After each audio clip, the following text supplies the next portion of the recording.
அண்ணாமலை அவர்கள் என்ன சொல்ல வர்றாரு? யாருமே இந்துல இருந்து யாருமே சாதி மாறக்கூடாது, ஒருத்தர் கூட மாறக்கூடாதுங்கிறத அழுத்தமா சொல்லிட்டாரு.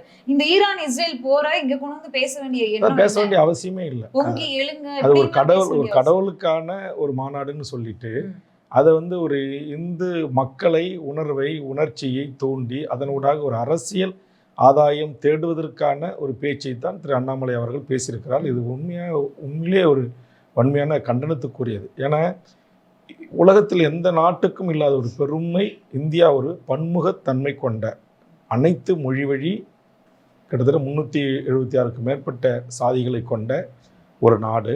இந்த நாட்டு ஒரு மிகப்பெரிய ஜனநாயக நாடு. இங்கு எல்லா மொழிவழி தேசிய இனங்களுக்கும் எல்லா மத சிறுபான்மையர்களுக்கும் பாதுகாப்பும் அவர்களுக்குரிய சட்ட அங்கீகாரமும் வழங்கிய ஒரு நாடு என்று இன்றைக்கு உலகளாவிய ஒரு மிகப்பெரிய பெருமையும் போற்றுதலுக்குரிய ஒரு நாடாக நாம் திகழ்கிறோம்.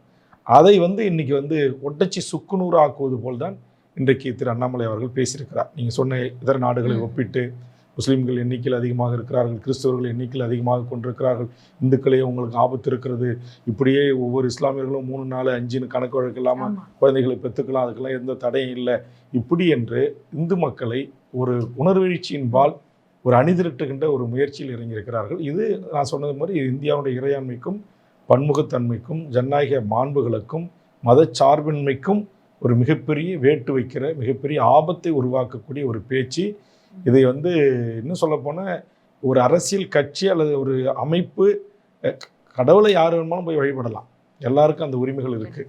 ஆனால் அதை தனதாக்கி அதன் மூலம் இந்து மக்களையும் தனதாக்க கொள்ளுகிற ஒரு முயற்சி. இது உண்மையிலேயே தமிழர் இங்கே சைவ சித்தாந்தம் ஓங்கி வளர்ந்த இந்த தமிழர் நாட்டில் குறிப்பாக